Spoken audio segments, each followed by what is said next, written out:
Welcome to दोस्तों study classes with are के साहू पर आप सभी का स्वागत है। दोस्तों इस वीडियो में हम लोग खड़िया जनजाति की पारंपरिक शासन व्यवस्था ढोकलो सोहर शासन व्यवस्था के बारे में डिस्कस करेंगे। साथ ही साथ इससे संबंधित जितने भी महत्वपूर्ण एमसीक्यूज बनते हैं उसको भी हम लोग इसी वीडियो में कवर करेंगे। दोस्तों यह टॉपिक्स बहुत ही इंपॉर्टेंट है, इसीलिए मैं आपके समक्ष इस टॉपिक्स को लेकर आया हूं, क्योंकि इस टॉपिक से एग्जाम में हमेशा प्रश्न पूछे जाते रहे हैं। दोस्तों वीडियो शुरू करने से पहले मैं आपसे यह भी कहना चाहता हूं कि अगर आप हमारे वीडियो को पहली बार देख रहे हैं तो इसे लाइक कर दीजिए, शेयर कर दीजिए, साथ ही साथ चैनल को सब्सक्राइब करना मत भूलिएगा दोस्तों। तो चलिए दोस्तों शुरू करते हैं आज का महत्वपूर्ण टॉपिक्स ढोकलो सोहर शासन व्यवस्था के बारे में। खड़िया जनजाति की पारंपरिक शासन व्यवस्था को ढोकलो सोहर या डोकलो सोहर शासन व्यवस्था के नाम से जाना जाता है। खड़िया जनजाति मुंडा समाज की ही एक उपशाखा है, अतः इनके स्वशासन पद्धति में मुंडा समाज की व्यवस्था की छाप दिखाई पड़ती है। ढोकलो का अर्थ होता है बैठक तथा सोहर का अर्थ होता है अध्यक्ष। खड़िया जनजाति मुख्यतः 3 प्रकार की होती है: धूप खड़िया, ढेलकी खड़िया तथा पहाड़ी या सबर खड़िया। इन तीनों की स्वशासन पद्धति में थोड़ा बहुत अंतर पाया जाता है। सन 1934 से 1935 ईस्वी में लगभग खड़िया जनजाति के लोगों ने अपने समाज के सशक्तिकरण हेतु एक अखिल भारतीय महासभा का गठन किया, जिसे ढोकलो के नाम से जाना जाता है। ढोकलो सोहर महासभा द्वारा जाति प्रथा का समर्थन किया गया, जबकि इस समिति ने पंचायती राज व्यवस्था का विरोध किया था। ढोकलो सोहर शासन व्यवस्था से संबंधित महत्वपूर्ण पद, संगठन एवं संबंधित तथ्यों का विवरण दिया हुआ है, उसको हम लोग चलिए देख लेते हैं। महतो परंपरागत रूप से जिन लोगों ने गांव बसाया था उन्हें महतो कहकर संबोधित किया गया है। महतो को गांव का मुख्य व्यक्ति माना जाता है। यह पद सामान्यतः वंशानुगत होता है। गांव वालों की सहमति से महतो को बदला भी जा सकता है। नोट में देख लेते हैं कि पहाड़ी खड़िया गांव के प्रधान को डंडिया तथा धार्मिक प्रधान को दिहुरी कहा जाता है। दिहुरी धार्मिक कार्यों के साथ साथ डंडिया के कार्यों में भी सहयोग करता है। अगला पद है करटाहा। यह शासन व्यवस्था के संचालन में प्रमुख भूमिका निभाता है। 20 से 25 गांवों के लोग पंचायत में किसी योग्य व्यक्ति को इस पद पर नियुक्त करते हैं। इस पद पर किसी ईमानदार, न्यायप्रिय, बुद्धिमान एवं सामाजिक रीति रिवाजों के जानकार व्यक्ति को ही नियुक्ति किया जाता है। यह पद वंशानुगत नहीं होता है तथा करटाहा को किसी प्रकार का वेतन प्रदान नहीं किया जाता है।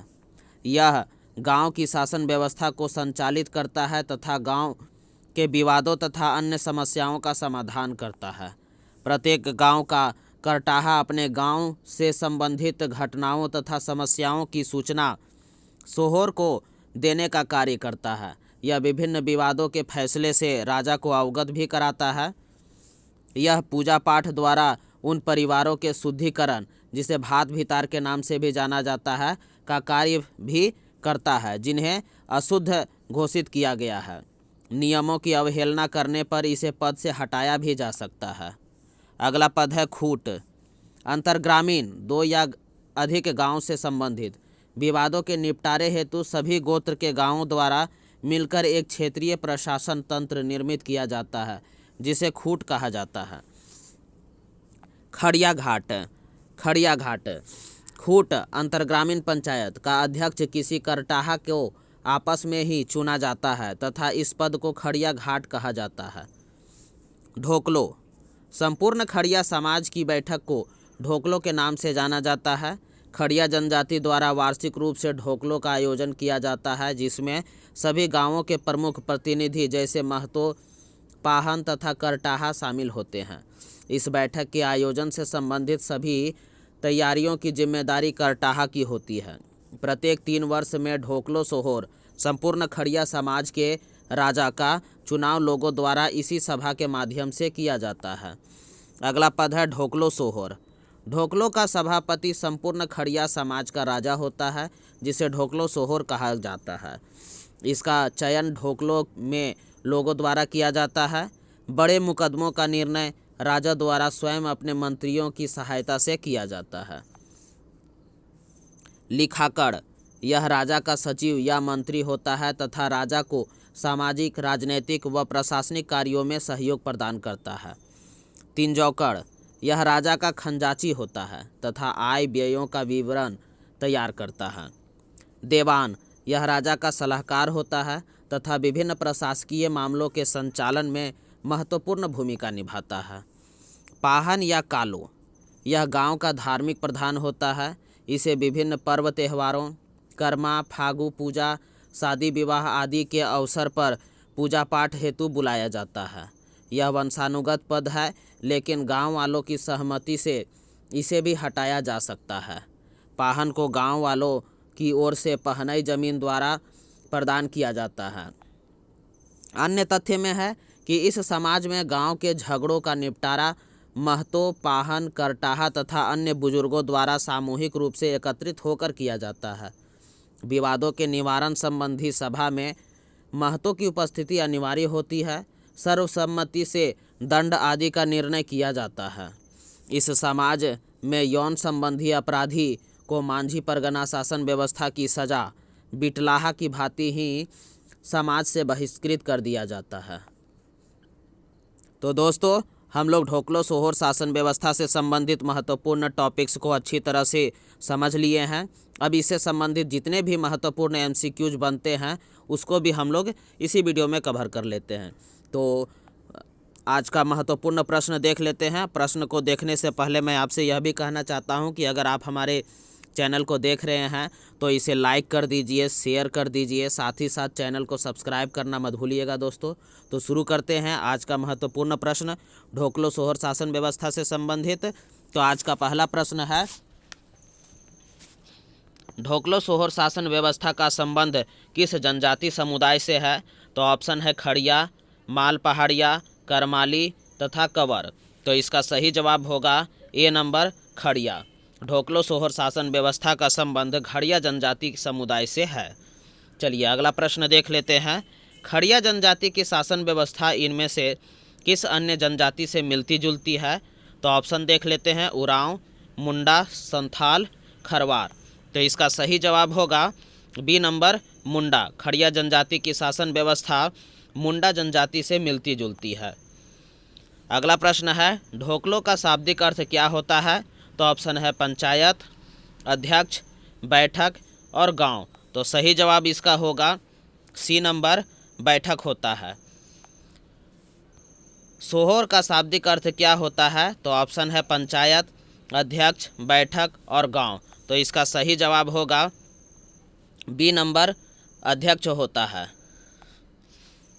अगला प्रश्न है, खड़िया जनजाति मुख्यतः कितने प्रकार की होती है? तो ऑप्शन है 1, 2, 3 या 4 प्रकार की होती है। तो इसका सही जवाब होगा सी नंबर, 3 प्रकार की होती है। खड़िया जनजाति जो होती है मुख्यतः 3 प्रकार की होती है। चलिए अगला प्रश्न देख लेते हैं। निम्न में से कौन एक खड़िया जनजाति का प्रकार नहीं है? तो ऑप्शन है दूध खड़िया, ढेलकी खड़िया, पहाड़ी खड़िया और माल खड़िया। तो इसका सही जवाब होगा डी नंबर, माल खड़िया। खड़िया जनजाति की प्रमुख जनजाति दूध खड़िया, ढेलकी खड़िया और पहाड़ी खड़िया है। इसमें जो माल खड़िया है वह खड़िया जनजाति की प्रमुख जनजाति में नहीं आता है, इसलिए इसमें पूछ रहा है कि कौन सा प्रकार नहीं है, इसलिए इसका सही जवाब होगा डी नंबर, माल खड़िया खड़िया जनजाति का प्रकार नहीं है। चलिए अगला प्रश्न देख लेते हैं। अगला प्रश्न है, खड़िया समाज द्वारा अखिल भारतीय महासभा का गठन कब किया गया था? तो ऑप्शन है 1925 से 26 ईस्वी, 1947 से 48 ईस्वी, 1967 से 68 ईस्वी और 1934 से 35 ईस्वी। तो सही इसका जवाब होगा दोस्तों डी नंबर, 1934 से 35 ईस्वी। खड़िया समाज द्वारा अखिल भारतीय महासभा का गठन जो हुआ था वह 1934 से 35 ईस्वी के बीच हुआ था। अगला प्रश्न है, 1934 ईस्वी से 35 ईस्वी में खड़िया समाज द्वारा गठित अखिल भारतीय महासभा को किस नाम से जाना गया है? तो ऑप्शन है ढोकलो सोहोर महासभा या इनमें से कोई नहीं। तो सही इसका जवाब होगा ए नंबर, ढोकलो। 1934 से 1935 ईस्वी में खड़िया समाज द्वारा गठित अखिल भारतीय महासभा को ढोकलो के नाम से जाना गया है। अगला प्रश्न देख लेते हैं। अगला प्रश्न है, सन 1934 से 35 ईस्वी में गठित ढोकलो सोहर महासभा के संबंध में निम्न में से कौन सा कथन सत्य है। इस बार पूछ रहा है कौन सा कथन सत्य है। चलिए ऑप्शन देख लेते हैं। इसने जाति प्रथा का समर्थन किया, इसने पंचायती राज व्यवस्था का विरोध किया, या उपरोक्त दोनों कथन सत्य है, या उपरोक्त दोनों कथन असत्य है। तो इसका सही जवाब होगा 9 का सी, मतलब कि उपरोक्त दोनों कथन सत्य है। चलिए अगला प्रश्न देख लेते हैं। निम्न में से कौन एक खड़िया जनजाति का प्रकार नहीं है।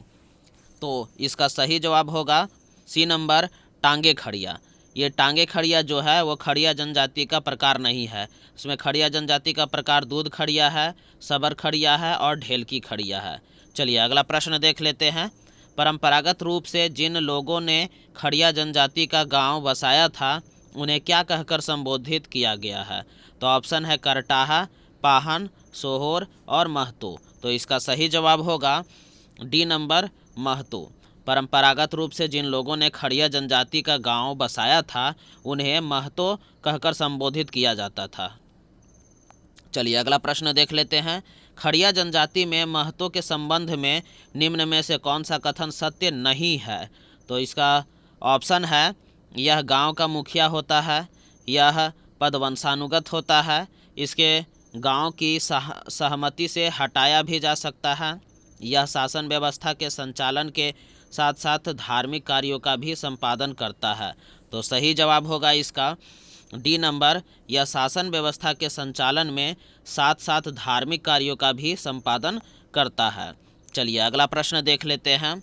पहाड़ी खड़िया गांव का प्रधान निम्न में से कौन होता है। तो ऑप्शन है महतो, डंडिया, करटाहा और ढोकला। तो सही इसका जवाब होगा बी नंबर, डंडिया होता है। पहाड़ी खड़िया गांव का जो प्रधान होता है वह डंडिया होता है। चलिए अगला प्रश्न देख लेते हैं। पहाड़ी खड़िया गांव का धार्मिक प्रधान निम्न में से कौन होता है। तो ऑप्शन है महतो, डंडिया, करटाहा और दिहुरी। तो सही इसका जवाब होगा डी नंबर, दिहुरी। पहाड़ी खड़िया गांव का जो धार्मिक प्रधान होता है वह दिहुरी होता है। चलिए अगला प्रश्न देख लेते हैं। अगला प्रश्न है खड़िया शासन व्यवस्था में करटाहा के संबंध में कौन सा कथन सत्य नहीं है। तो ऑप्शन है यह शासन संचालन में प्रमुख भूमिका निभाता है, यह पद गांव के किसी ईमानदार एवं न्यायप्रिय व्यक्ति को दिया जाता है, महतो द्वारा इस पद हेतु किसी उपयुक्त व्यक्ति का चयन किया जाता है और इस पद पर नियुक्त होने वाले व्यक्ति का चयन 20 से 25 गांवों के पंचायत द्वारा मिलकर किया जाता है। तो इसका सही जवाब जो हो जाएगा वो होगा सी नंबर, महतो द्वारा इस पद हेतु किसी उपयुक्त व्यक्ति का चयन किया जाता है। चलिए अगला प्रश्न देख लेते हैं। अगला प्रश्न है करटाहा को कितना वेतन प्रदान किया जाता है। तो ऑप्शन है महतो के इच्छा अनुसार, गांव वालों की सहमति से वेतन नहीं दिया जाता है, या इनमें से कोई नहीं। तो इसका सही जवाब जो होगा वो सी नंबर, वेतन नहीं दिया जाता है। चलिए अगला प्रश्न देख लेते हैं। प्रत्येक गांव से संबंधित घटनाओं और समस्याओं से सोहोर को कौन अवगत कराता है। तो ऑप्शन है महतो, पाहन, करटाहा और देवान। तो इसका सही जवाब होगा सी नंबर, करटाहा कराता है। चलिए अगला प्रश्न देख लेते हैं। गांव के विभिन्न विवादों तथा फैसलों से राजा को कौन अवगत कराता है। तो ऑप्शन है महतो, पाहन, करटाहा और देवान। तो इसका सही जवाब होगा सी नंबर, करटाहा। गांव के विभिन्न विवादों तथा फैसलों से राजा को करटाहा अवगत कराता है। अगला प्रश्न है गांव के जिन परिवारों को अशुद्ध घोषित किया गया है उन्हें शुद्धिकरण का कार्य कौन करता है। तो ऑप्शन है करटाहा, पाहन, पनभरा और कालो। तो सही जवाब इसका होगा ए नंबर, करटाहा। चलिए अगला प्रश्न देख लेते हैं। ढोकलो सोहर शासन व्यवस्था किसी परिवार के शुद्धिकरण की प्रक्रिया को किस नाम से जाना जाता है। तो ऑप्शन है खड़िया घाट, भात भितार, हवा हवाई, बिटलाहा। तो इसका सही जवाब होगा बी नंबर, भात भितार के नाम से जाना जाता है। ढोकलो सोहर शासन व्यवस्था किसी परिवार के शुद्धिकरण की जो प्रक्रिया होती है उसे भात भितार के नाम से जाना जाता है। चलिए अगला प्रश्न देख लेते हैं। ढोकलो सोहर शासन व्यवस्था में अंतर्ग्रामीण विवादों का निपटारा निम्न में से किसके द्वारा किया जाता है? तो ऑप्शन है खूट, सोहर, पंचायत और देवान। तो सही जवाब इसका होगा ए नंबर खूट। ढोकलो सोहर शासन व्यवस्था में अंतर्ग्रामीण विवादों का जो निपटारा होता है वह खूट के द्वारा किया जाता है। अगला प्रश्न देख लेते हैं। ढोकलो सोहर शासन व्यवस्था में खूट का अध्यक्ष क्या कहलाता है? तो ऑप्शन है खड़िया घाट, खूट दीवान, खूट कट्टीदार या खूट पाहन। तो इसका सही जवाब होगा ए नंबर खड़िया घाट। अगला प्रश्न देख लेते हैं। ढोकलो सोहर शासन व्यवस्था में खूट के अध्यक्ष खड़िया घाट का चयन कैसे किया जाता है? तो ऑप्शन है किसी करटाहा को आपस में से चुना जाता है, सोहर द्वारा किसी भी व्यक्ति को मनोनीत किया जाता है, ग्रामीणों द्वारा आपस में किसी व्यक्ति को चुना जाता है या इनमें से कोई नहीं। तो इसका सही जवाब होगा ए नंबर किसी करटाहा को आपस में से चुना जाता है। चलिए अगला प्रश्न देख लेते हैं। अगला प्रश्न है ढोकलो के संबंध में निम्न में से कौन सा कथन असत्य है? तो ऑप्शन है संपूर्ण खड़िया समाज की बैठक को ढोकलो के नाम से जाना जाता है, खड़िया जनजाति द्वारा वार्षिक रूप से ढोकलो का आयोजन किया जाता है, प्रत्येक 3 वर्ष में ढोकलो सोहर का चुनाव लोगों द्वारा ढोकलो के माध्यम से किया जाता है, या उपरोक्त सभी कथन सत्य है। तो इसका सही जवाब होगा जो डी नंबर उपरोक्त सभी कथन सत्य है। चलिए अगला प्रश्न देख लेते हैं। अगला प्रश्न है ढोकलो सोहर के संबंध में निम्न में से कौन सा कथन असत्य है? तो ऑप्शन है यह संपूर्ण खड़िया समाज का राजा होता है, इसका चयन ढोकलो में लोगों द्वारा किया जाता है, ढोकलो द्वारा अपने मंत्रियों की सहायता से बड़े मुकदमों का निर्णय किया जाता है, ढोकलो सोहर का चयन प्रतिवर्ष होता है।